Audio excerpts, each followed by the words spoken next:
Assalomu alaykum hurmatli o'quvchilar. Yosh iqtidor egalari birinchi qism kitobi ikkinchi mavzusini ishlanish yo'lini ko'rib chiqamiz. Demak, ikkinchi mavzuyimiz ko'paytirish va bo'lishga doir sodda masalalar ekan. Birinchidan 6-gacha misollarda qulay usul bilan hisoblang. Qulay usul bilan hisoblang degani bu o'zingizga qulay bo'lgan usulda ishlasangiz bo'ldi degan. Demak, birinchi misolda bizda faqat 11larni qo'shyapti ekan. Biz bunaqa misollarda yig'indidan ko'paytmaga o'tish usulidan foydalanamiz. Yig'indidan ko'paytmaga o'tish usuli qanaqa desa, birinchi navbatda nechini qo'shyapmiz, shuni yozamiz. Mana 11larni qo'shyapmiz ekan va ko'paytiruv belgisini qo'yamiz. Endi 11dan necha dona qo'shdik? 1, 2, 3, 4, 5. 11ni demak 5 ga ko'paytiramiz. 11ni 5 ga ko'paytirsak 55 bo'ladi. Demak, bizda mana shu qulay usul hisoblanadi. Yig'indidan ko'paytmaga o'tish usuli, yana bir marta eslataman. Biz qaysi sonni qo'shayotgan bo'lsak, birinchi o'shani yozamiz va undan necha dona qo'shdik, shuni ko'paytiruv qilib yozamiz va ishlab qo'yamiz, natijani hisoblaymiz. Xo'p, ikkinchi misol 9larni qo'shyapmiz ekan. Demak, biz 9 ko'paytirilgan deymiz. 9 ko'paytirilgan. Nechta qo'shdik 9lardan? 1, 2, 3, 4, 5, 6, 7, 8, 9, 10. Demak, 9dan 10 qo'shganimiz uchun 9 ko'paytirilgan 10 bo'ladi. 90 chiqadi. Mana shu bizga qulay usul hisoblanadi. Xo'p, uchinchi misolimizda dastlab 15 dan 4 dona qo'shyapti va keyin 12 dan 3 dona qo'shyapti. Xo'p, demak, bu misolda bu yerga sig'dira olmaymiz ekan. Shuning uchun tepaga strelka bilan olib ketyapman. 15 dan demak 4 dona qo'shganim uchun 15 ko'paytirilgan 4 va 12 dan 3 dona qo'shayotganim uchun 12 ko'paytirilgan 3. 15 ni 4 ga ko'paytirsak 60 bo'lar ekan. 12 ni 3 ga ko'paytirsak 36. 60 ga 36 ni qo'shadigan bo'lsak 96. Xo'p, demak, 3-misolimizning javobi 96 chiqdi. 4-misolimizda dastlab 7lardan qo'shyapti. 5 dona 7 qo'shibdi va keyin esa 25 dan 3 dona qo'shdi. Buni ishlaymiz. 7 ko'paytirilgan 5 qo'shaman 25 ko'paytirilgan 3. 7 kere 5imiz 35 qo'shamiz 25 ni 3 ga ko'paytiradigan bo'lsak 75 chiqadi. 75 ga 35 ni qo'shadigan bo'lsak 110 chiqadi. Demak, 4-misolning javobi 110. 5-misolimizda 11 dan 3 dona qo'shyapti va 19 dan 5 dona qo'shyapti. Yozamiz. 11 ko'paytirilgan 3 qo'shamiz 19 ko'paytirilgan 5. 11 ni 3 ga ko'paytirsak 33 qo'shaman. 19 ni 5 ga ko'paytirsak 95 bo'ladi. 95 ga 33 qo'shamiz. 3 ga 5 ni qo'shadigan bo'lsak 8 bo'ladi. 3 ga 9 ni qo'shadigan bo'lsak 12 bo'ladi. Demak, 128. 6-misolimiz. 6-misolda birinchi 23 dan 6 dona qo'shibmiz. 50 dan esa 5 dona qo'shibmiz. Xo'p, demak, 23 ko'paytirilgan 6 qo'shaman 50 ko'paytirilgan 5. 23 ni 6 ga ko'paytirsam 6 kere 3 18. 8 ni yozaman bir dilda. 6 ko'paytirilgan 2 miz 12, dildagi bilan 13 bo'ldi. 138. Endi 50 ni 5 ga ko'paytirayotganimda 5 kere 5 25, keyin bitta nolni olib o'tib qo'yamiz, 250 bo'ladi. Hop, 250 ga 138 ni qo'shadigan bo'lsak 388.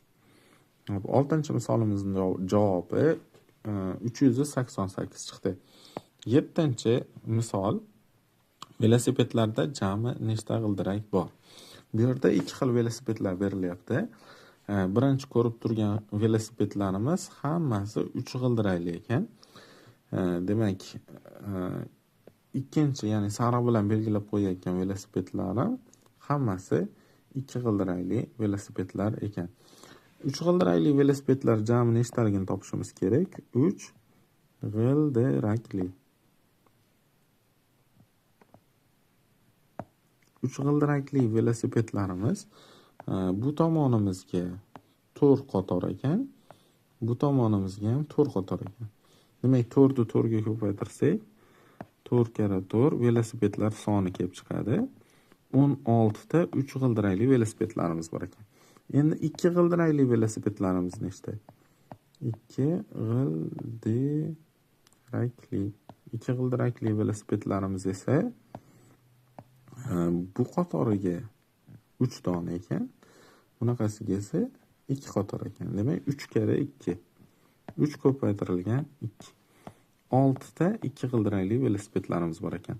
Bizdan jami g'ildiraklar nechtaligini so'rayotganligi uchun 3 g'ildiraklida har birida 3 tadan g'ildirak bor. Demak, 16 ta 3 g'ildirakli velosipedimiz bor. Har birida 3 tadan bo'lganligi uchun 16 ni 3 ga ko'paytiramiz. 16 ni 3 ga ko'paytirsak 48. Endi 2 g'ildirakli velosipedlarimiz 6 ta ekan. Ularni har birida 2 tadan g'ildirak bo'lganligi uchun 6 ni 2 ga ko'paytiramiz, 12 ta. Bizda jami g'ildiraklar deganligi uchun 48 ga 12 ni qo'shamiz. 60 ta g'ildirak bor ekan mana shu yerda. To'g'ri javob 60 bo'ladi. 8-savol. 8-da quyidagi rasmlarda bir xil qalamdonlar aks etgan. Xo'p, demak, qalamdonlarda umumiy hisobda nechta qizil qalam bor? Biz jami qalamdonlardagi qizil qalamlarni sanab chiqmaymiz. Hammasi bir xil qalamdon ekan. Shuning uchun bitta qalamdonda nechta qizil qalam borligini topamiz va uni qalamdonlar soniga ko'paytiramiz. Demak, birinchi qizil qalamimiz bu va bu yoqda yana 2 ta bor ekan. Shuning uchun bitta, demak, qalamdonda 3 ta qizil qalam bor ekan. Endi qalamdonlar sonini topamiz. Qalamdonlar sonini topish uchun bu qatoriga 2 tadan ekan va bunaqasiga esa 5 tadan ekan. 5 ni 2 ga ko'paytirsak, jami umumiy hisobda 10 ta qalamdonimiz bor ekan. Endi 10 ta qalamdonni har birida 3 tadan qizil qalam borligi uchun 10 ni 3 ga ko'paytiramiz. Bizda ko'rsatilgan rasmda 30 ta qizil qalam bor ekan. 30 ta qizil qalam bor ekan. To'g'ri javobimiz 30 bo'ladi demak. 9-masala. Sarvar do'kondan 12 ta non sotib olmoqchi. Agar bitta nonning narxi 2500 so'm bo'lsa, Sarvarga necha pul kerak? Demak, bitta nonimiz 2500 so'm.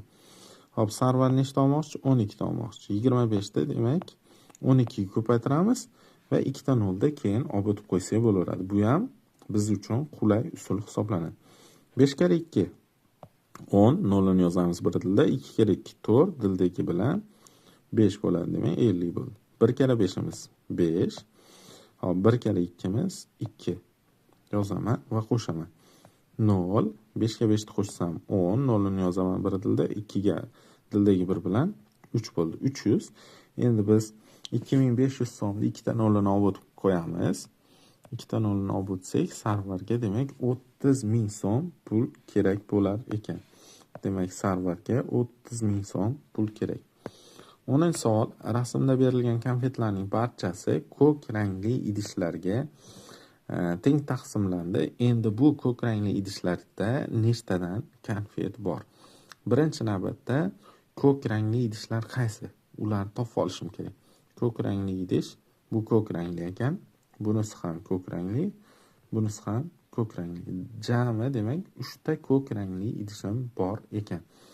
Endi bizda ko'rsatilgan konfetlarni hammasini sanab chiqaman va 3 ta idishga teng taqsimlayman. 1 ta, 2 ta, 3 ta, 4 ta, 5 ta, 6, 7, 8, 9, 10. Demak, yuqoridagi qatorda jami 10 ta konfet bor, pastdagi qatorda esa undan 1 dona ko'p ekan. Demak, tepada 10 ta, pastdagi qatorda esa bitta ko'p. Demak, 11 ta. Jami 21 ta konfet bor ekan. 21 da endi 3 ga bo'lamiz, chunki 3 ta idishga bo'lyapmiz. Hozir har bitta ko'k idishimizda 7 tadan konfet bo'lar ekan. To'g'ri javobimiz 7 tadan bo'ladi. 11-masala. 5 ta olmaning umumiy og'irligi 800 gram bo'lsa, Demak, bitta olmani og'irligini toping. 5tasi 800 gramm ekan. Bittasini topishimiz kerak. Demak, 5tasi 800 gramm bo'lsa, bittasini topish uchun biz 800 ni bo'lamiz 5 ga.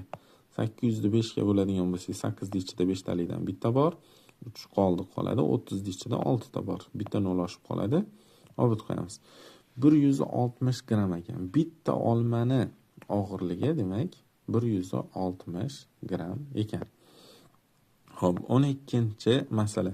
48 ta o'yinchoqni 12 ta bolaga teng taqsimlab berilsa, har bir bolada nechtadan o'yinchoq bo'ladi? Demak, bizda 48 ta o'yinchoq bor, 12 ta bolaga tengdan bo'lib berishim kerak. Demak, bu 48 ni bo'lamiz 12 ga. 48 ni 12 ga bo'lsak, 4 tadan chiqar ekan. Har bitta bolaga demak 4 tadan o'yinchoq bersa bo'ladi. 13-savol. Zavodga 10 mingta mashina g'ildiragi keltirildi. Bu g'ildiraklar jami nechta to'r g'ildirakli mashina ishlab chiqarish uchun yetarli?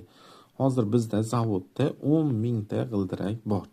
Endi bitta mashinamiz uchun 4 tadan g'ildirak ketadi. Ya'ni to'r g'ildirakli deyapti. Shuning uchun 10 mingni bo'lamiz 4 ga. 10 ni ichida 4 talikdan 2 ta bor. Ko'paytirsak 8 bo'ladi, ayirsak 20. 20 ni ichida 4 talikdan 5 ta bor. 25 bo'ldi. Mana bu 2 ta nol oshib qoldi, olib qo'yamiz. 2500 ta mashina tayyorlash mumkin ekan. Demak, 10 mingta mashinadan, to'r g'ildiraklidan 2500 taga yetar ekan. 14-savol. Bitta ko'ylak tikish uchun, demak, bitta uchun 4 metr mato kerak ekan. Bizda 84 metr mato bor ekan. U nechta ko'ylak tikish uchun yetadi deyapti. Demak, 84 metrimiz bor. 84 da bitta mato, bitta ko'ylak uchun 4 metr ketar ekan. 84 4 ga bo'lamiz. 8 ni ichida 4 talikdan 2 ta bor. 4 ni ichida bitta bor. Jami demak 21 ta ko'ylak tikish uchun yetarli bo'lar ekan. To'g'ri javob 21 ta bo'ladi. 15-savol. Usta 1 soatda 15 ta. Ustasi demak 1 soatda 15 ta. Shogird esa 12 ta detal yasaydi. Ular birgalikda 3 soatda jami nechta detal yasaydi? Demak, birgalikda deyapti. Birga ishlasa degani bu. Usta 1 soat ishlasa 15 ta yasardi ekan. 15 ta. Shogirdi ham ishlasa 1 soatda 12 ta yasar ekan. Demak, ikkalasi birga ishlagani bilan baribir bir xilda yasashadi. Ya'ni ustasi baribir o'sha yerda ishlasa, birga bitta joyda ishlashsa 15 ta yasaydi, shogird esa 12 ta yasaydi. Shuning uchun 15 ga 12 ni qo'shamiz. Jami ikkalasi 1 soatda qancha ishlayapti? 27 ta yasashyapti 1 soatda. Endi 3 soatdachi desa, mana shu 27 ni 3 ga ko'paytirib qo'yamiz. 27 ni 3 ga ko'paytirsak 7 kere 3 21. Birini yozamiz, ikkisi dilda 3 kere 2 6, dildagi bilan 8. 81 ta detal yasaydi ekan ular. Demak, 3 soatda birgalikda. 16-misol. Bitta konteynerga jami 2000 ta sharbat idish sig'adi. Agar har bir idish sig'imi 2 litr bo'lsa, 7 ta konteyner bilan hammasi bo'lib necha litr sharbat tashish mumkin? Demak, birinchi navbatda belgilab olaylik. Bitta konteynerga 2000 ta idish sig'ar ekan.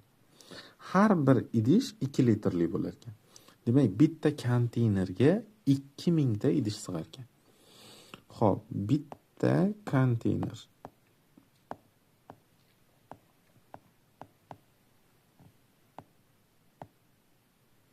Konteyner degani temir, katta temir idish degani.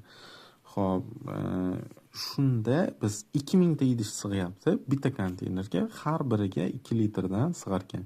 2000 da 2 ga ko'paytiramiz. Demak, bitta konteynerda necha litr sharbat toshish mumkinligi kelib chiqadi. 2000 da 2 ga ko'paytirsak 4000. Bitta konteynerda jami 4000 litr sharbat toshish mumkin ekan. Endi shunaqa konteynerdan sizda 7 ta bo'lsa-chi deyapti. Nollar turib turadi. 7 kere 4 28. Endi orqasiga 3 ta nol olib qo'yamiz. 28000 litr sharbat tashish mumkin bo'lar ekan sizda 7 ta konteyner bo'lsa. Xo'p, demak, keyingi savolda Anvarda 25 ming so'm, Sobirda esa undan 3 marta ko'p pul bor. Ularning birgalikdagi puli necha so'm? Demak, birinchi navbatda Anvarda puli bor, endi Sobirda undan 3 marta ko'p. Anvarda 25 ming so'm. Sobirda esa mana Sobirda undan 3 marta ko'p. Mana 3 marta ko'p. Kimdan ko'p deb savol bersangiz, mana strelka bilan bundan ko'pligini aytadi, ya'ni Anvardan ko'pligini. Demak, bizda jamini topish uchun Sobirdagi pul kerak bo'ladi. Sobirdagi pul topish uchun 25 ming so'mni ko'paytiramiz 3 ga. 25 ni 3 ga ko'paytiramiz 75 va orqasiga 3 ta nol olib o'tib qo'yamiz. Demak, Sobirda 75 ming so'm pul bor ekan. Anvarda esa 25 ming. 25 ming so'mga qo'shamiz 75 ming so'm. 25 mingga 75 mingni qo'shsak, ikkalasida demak jami 100 ming so'm pul bor ekan. To'g'ri javob ikkalasida jami 100 ming so'm.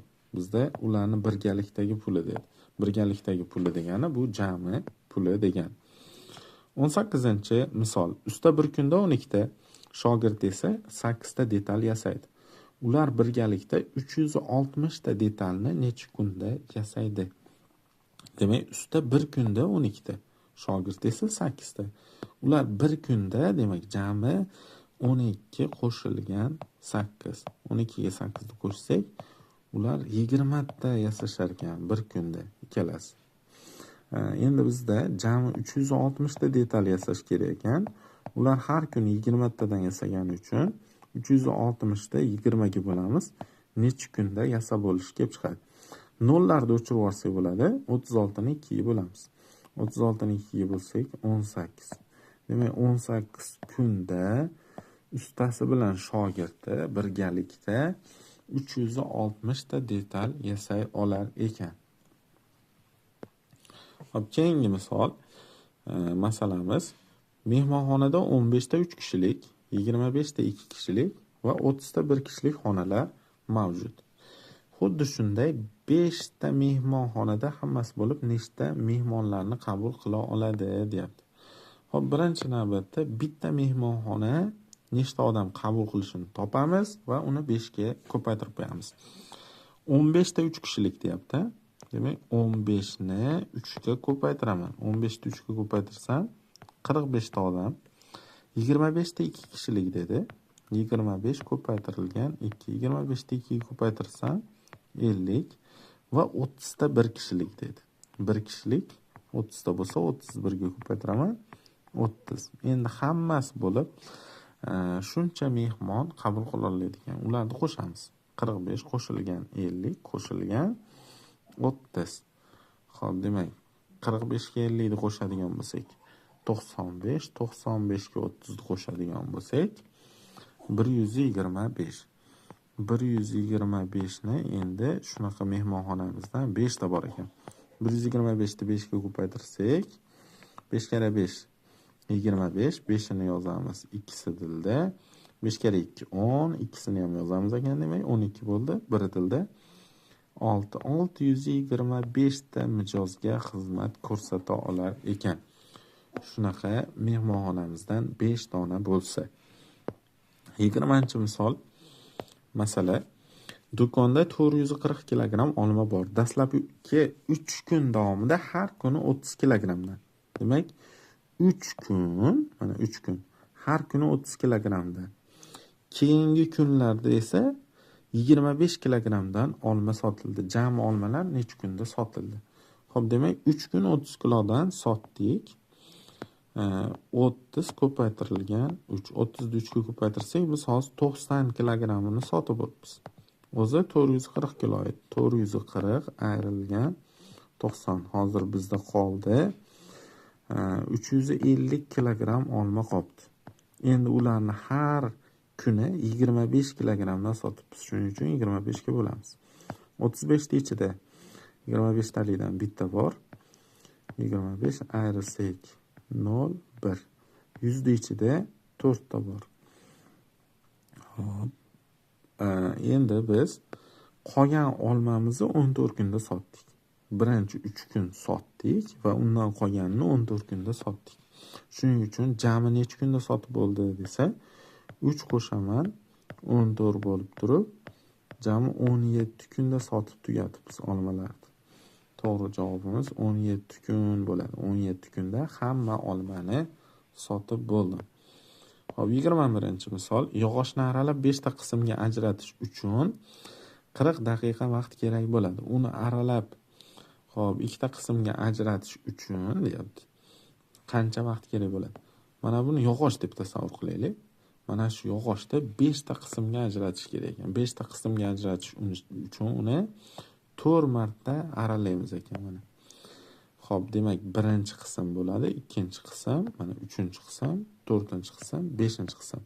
Mana bu chiziqlarimiz esa arralar, necha marta arralaganini bildiradi. Xo'p, demak 4 marta kessam 5 ta bo'lak hosil bo'lar ekan. Xo'p, kesganimdan bo'laklar soni bitta ko'p bo'lar ekan. Ya'ni arrani necha marta ishlatsam, o'shandan bir dona ko'p bo'lak hosil bo'lar ekan. Yoki bo'laklar sonidan bir marta kam arra ishlataman desangiz bo'laveradi. Demak, 4 marta kesdik va shunda 5 bo'lak bo'ldi. Endi 40 daqiqani biz nimaga ishlatdik? 4 marta kesish uchun ishlatdik. 40 ni shuning uchun 4 ga bo'lamiz. Ko'pchilik qiladigan xato bu 40 daqiqani biz 5 ta qismga ajratish uchun ishlatdik. 40 ni 5 ga bo'lamiz deb qo'yadi. Lekin 4 marta ishlatganimiz uchun biz 4 ga bo'lyapmiz. 40 ni 4 ga bo'lsak 10. Bir marta kesish uchun 10 daqiqa sarflanar ekan. Xuddi shunaqa yog'ochda endi 2 bo'lakka bo'lish uchun 2 bo'lakka bo'lish uchun biz bir marta kesamiz ekan. Mana 1 bo'lak 2 bo'lak bo'ladi. Demak, uning uchun bizga 10 minut vaqt yetarli bo'ladi. Mana to'g'ri javobimiz 10 bo'ladi. 22-savol masalamiz. Quyidagi doskada ko'paytirish amallarida yashiringan sonlar yig'indisini toping deyapti. Demak, 7 ni nimaga ko'paytirsam 28 bo'ladi. 28 ni 7 ga bo'lsangiz ham bo'laveradi. Karrani yaxshi ishlagan odam, yodlagan odam bemalol ishlay oladi. 4 kara 7 28. 3 kara 11 33, 9 kara 6 54, 4 kara 9 36, 5 kara 8 40. Demak, yashiringan sonlar yig'indisini yozib chiqishimiz kerak. Mana 4 ga 11 ni qo'shsak, bu yerda 15. 4 ga 11 ni qo'shsak 15. Mana yozib chiqamiz ekan. 4 qo'shilgan 11 qo'shamiz 6 qo'shilgan 4 va oxirida 8 qo'shamiz 8. 4 ga 11 ni qo'shsak 15 bo'ladi. 6 ga 4 ni qo'shsak 10 bo'ladi. Bu yoqda 18 bo'ldi. 18 ga 15 ni qo'shadigan bo'lsak 33. Demak, yashiringan sonlarda hammasini yig'indisi 33 ga teng ekan. 23-masala. 23-masalada ham so'roq o'rnidagi sonni toping deyapti. Demak, 7 ga 9 ni qo'shamiz. 16. 16 dan 4 ni ayirsak 12 bo'ladi. Endi 4 dan qaysidir sonni ayirib, unga 5 ni qo'shadigan bo'lsak 8 bo'ladi. Shuning uchun 4 ga 5 ni qo'shib olsak 9. Demak, 1 da ayirgan bo'lamiz ekan. 4 dan 1 da ayirsak 3 bo'ladi. 3 ga 5 ni qo'shsak 8 bo'ladi. Mana 2 da, mana 2 ga nechini qo'shib, undan 1 da ayirsak 7 bo'ladi. Xo'p, 1 da ayirmaganimizda demak nima bo'lardi? 8 bo'ladi. Demak, 8 bo'lish uchun 2 ga 6 ni qo'shishimiz kerak. 2 ga 6 ni qo'shsak 8, undan 1 da ayirsak 7 bo'ladi. Endi 9 ga qarang. Bitta 6 kara nechinidir qo'shsak 27 bo'lar ekan. Shuning uchun 27 dan birinchi 9 da ayirib yuboramiz. 9 da ayirsak 18 bo'ladi. 18 ni keyin 6 ga bo'lamiz, 3 bo'ladi. Mana 6 kara 3imiz 18, unga 9 ni qo'shishimiz kerak. Birinchi navbatda ko'paytiruv va bo'luv amallari bajarilib, keyin qo'shish ayirish amallari bajariladi. Demak, mana 3 ga 5 ni qo'shsak 8, boshida ham demak 8 bo'lishi kerak ekan. Endi 8 ga 2 ni ko'paytirsak 16, 16 ga 7 ni qo'shadigan bo'lsak 23. So'roq o'rnidagi sonimiz 23 ga teng ekan. Aslida 23 ekan. B'sida aytyaptiki, mana hammasi ko'paytiruv ekan. Mana bu joy yo'q. Unga 8 ni ko'paytirib va yana 3 ni ko'paytirsak 24 bo'lar ekan. 8 kira 3imiz o'zi 24. Demak, birinchi katagimiz 1 ga teng ekan. Endi 1 ni qaysidir songa ko'paytirib va uni 7 ga ko'paytirsak 49 chiqar ekan. Demak, 7 kira 7 49. 1 ga ko'paytirganimizda qiymat o'zgarmaganligi uchun men 49 ni 7 ga bo'lib topib olyapman. Endi 7 dan qaysi sonni ayirib, unga 0 ni qo'shsam, yana 0 chiqadi. Demak, 7 ni ayirishim kerak. 7 dan 7 ni ayirsam 0, 0 ni qo'shsam va yana 0 chiqadi. Xo'p. Bizda mana shu oxirigacha ishlashimiz shart emas ekan. So'roq o'rnidagi sonni toping deyapti. Mana bu yerga qanaqa son yozsam ham, misol 6 yozamanmi, 9 yozamanmi, 4 yozamanmi? Birinchi mana bu yer ishlanadi. 0 kira o'sha biz oqtarayotgan son hozir mana shu yo'qda. Baribir necha qo'ysam ham 0 kira o'sha ko'paytirganimiz balki 6 dir, 0 bo'ladi. 3 dan 0 ni ayirsak baribir 3 chiqadi. So'roq o'rnidagi son bu yerda 3 chiqadi. Xo'p, kelinglar, mana shuni ishlab qo'yamiz oxirigacha. Bu joyda o'chirdim. Mana. Endi 43 dan 8 ni ayiramiz. 43 dan 8 ni ayirsak 35, 35 ni 7 ga bo'lsak 5 chiqadi. 7 kira 5imiz 35, 35 ga qaysi sonni qo'shsak 39 chiqadi. Demak, 4. 4 kira 0imiz 0, 3 dan 0 ni ayirsak baribir 3. Mana bu so'roq o'rnidagi son 3 ga teng ekan. 24-masala. Rasulbek 18 ta shirinlik pishirmoqchi. 2 ta shirinlik pishirish uchun 3 ta tuxum kerak. Agar bitta qutida 9 ta tuxum bo'lsa, Rasulbekka nechta quti tuxum kerak bo'ladi? 18 ta shirinlik pishirmoqchi ekan. 2 ta shirinlik pishirish uchun 3 ta tuxum kerak bo'lar ekan. 18 ta shirinlikni biz 2 tadan ajratib olsak, har biriga 3 tadan tuxum kerak bo'ladi. Shuning uchun 18 ni 2 ga bo'lamiz. 18 ni 2 ga bo'lsak 9. 9 ta 2 tadan shirinlik bo'lar ekan. Endi har 2 ta shirinligimiz uchun 3 tadan tuxum kerak. 9 ni 3 ga ko'paytiramiz. 9 ni 3 ga ko'paytirsak 27 ta tuxum kerak bo'lar ekan bizga. Mana shu 18 ta shirinlik uchun 27 ta tuxum. Xo'p, endi bitta korobkamizda, bitta qutida tuxumimiz 9 ta bo'lar ekan. 27 ni 9 ga bo'lsak, nechta qutida tuxum kerakligi kelib chiqar ekan? 3 quti tuxum bo'lar ekan. 3 quti tuxum. Bizga 3 quti tuxum kerak bo'lar ekan. 25-masala. Muzlatgichda 10 ta olma va 6 ta banan bor. Nodir muzlatgichdagi mevalarning yarmini yedi. Natijada muzlatgichda eng kamida nechta olma qolgan bo'lishi mumkin, deyapti. Xo'p, muzlatgichda demak 10 ta olma va 6 ta banan bor. Jami mevalarimiz 10 qo'shilgan, demak 6 ta ekan.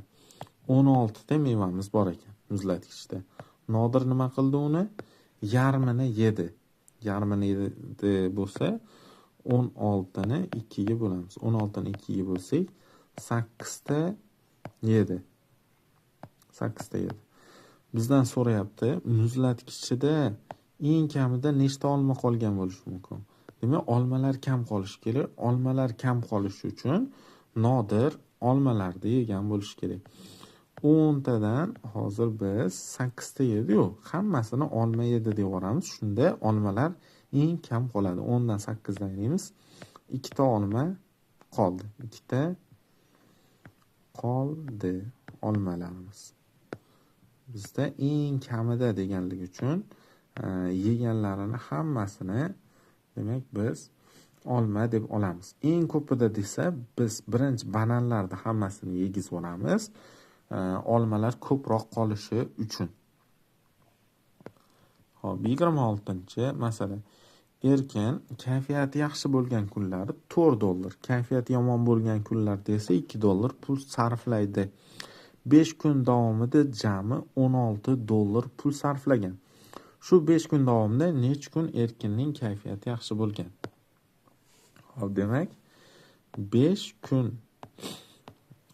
kun pul sarflayapti. Kayfiyati yaxshi bo'lgan kuni $4 sarflaydi ekan, yomon bo'lgan kunlar esa $2 sarflaydi ekan. Agar har kuni kayfiyati yaxshi bo'lganda nima bo'lardi? 5 ni 4 ga ko'paytiramiz, $20 bo'ladi. Agar kayfiyat har kuni yomon bo'lganda 5 ni 2 ga ko'paytiramiz, 10 bo'lardi. Xo'p. Unda ham bunda ham chiqmaydi ekan. Demak, uni kayfiyati aytaylik 4 kun yaxshi bo'ldi.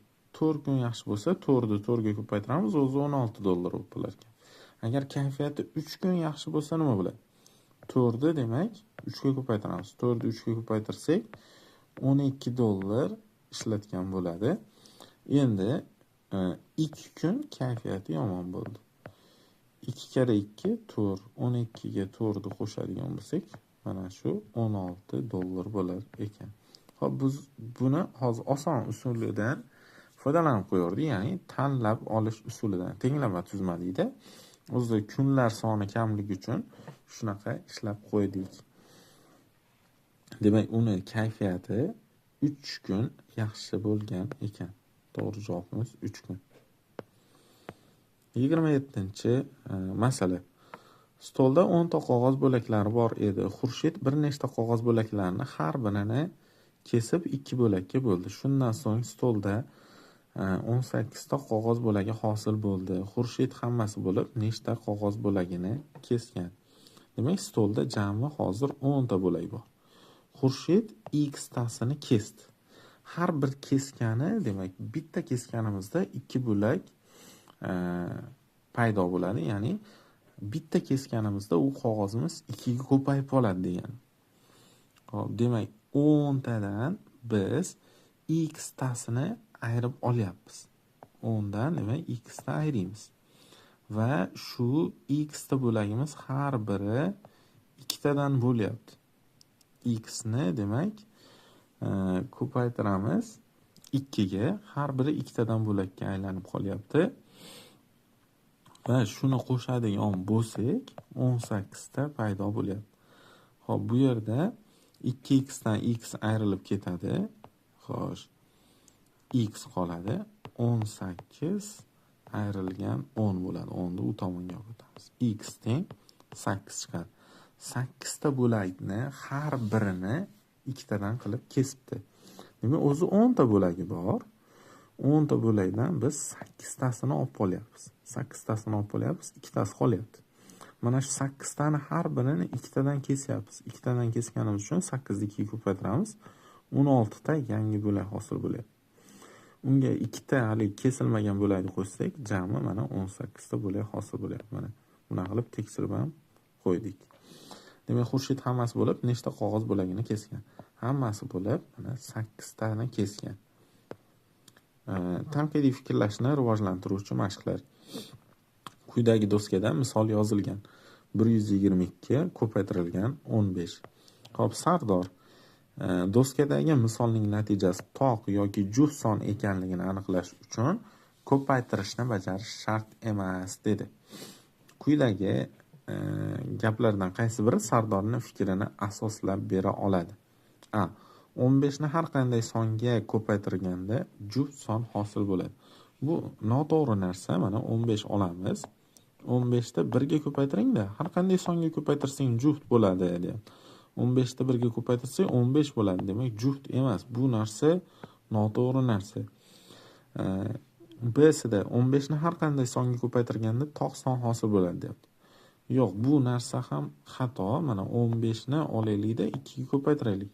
15 ni 2 ga ko'paytirsak 30 bo'lyapti. Har qanday songa ko'paytirganingda u toq bo'ladi deyapti. 15 ni 2 ga ko'paytirganimizda 30 bo'lyapti. Biz aytaylik kichkina sonlarni olib tekshiryapmiz. Juft son ishtirok etgan har qanday amal natijasi juft son bo'ladi. Yo'q, bu narsa noto'g'ri. Juft son ishtirok etgan har qanday amal juft son bo'ladi deyapti. Xo'p, misol uchun 8 dan mana juft son 8. 3 dan aylaylik 5 chiqadi. Yoki 10 ni olib turib 2 ga bo'laylikda 5 chiqadi. Juft sonlar ishtirok etyapti, lekin natijamiz toq bo'lyapti. O'zi qoida bor, qoidani o'rgatib qo'yay.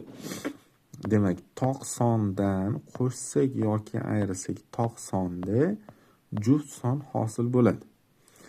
Juft sondan ham xuddi shunaqa, juft sonni qo'shsak yoki ayirsak, albatta yana juft son hosil bo'ladi. Endi toq songa qo'shsak yoki ayirsak juft sonni yana toq son hosil bo'ladi. Yoki o'rnalishgan juft sondan ayirsak yoki toq sonda qo'shsak ham bo'laveradi va yana toq son chiqadi. Endi ko'paytmada ham xuddi shunaqa narsa ekan. Toq songa toq sonni ko'paytirsam yana toq son hosil bo'ladi. Juft songa toq sonni ko'paytirsam juftga aylanib ketib qoladi.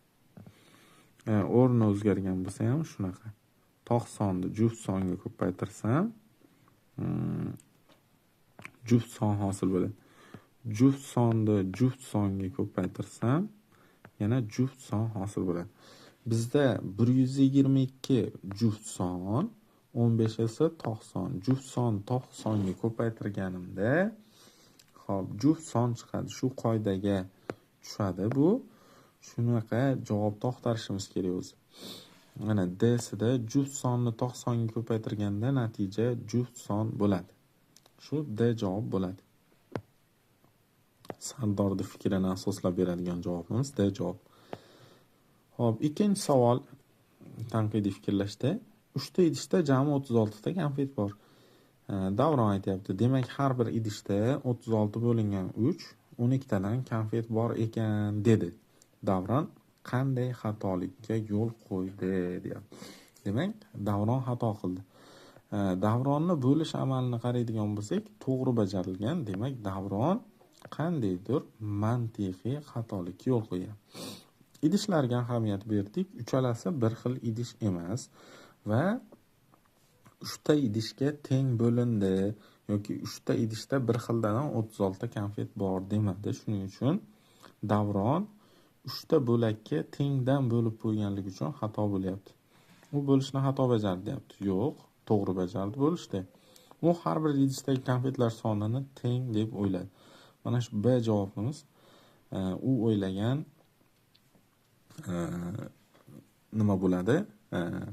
Fikr bo'ladi va u shunaqa deb o'ylab xato qilib qo'ydi. Har bir idishdagi konfetlar soni deb teng deb o'ylaganligi uchun xato bo'lib qoldi.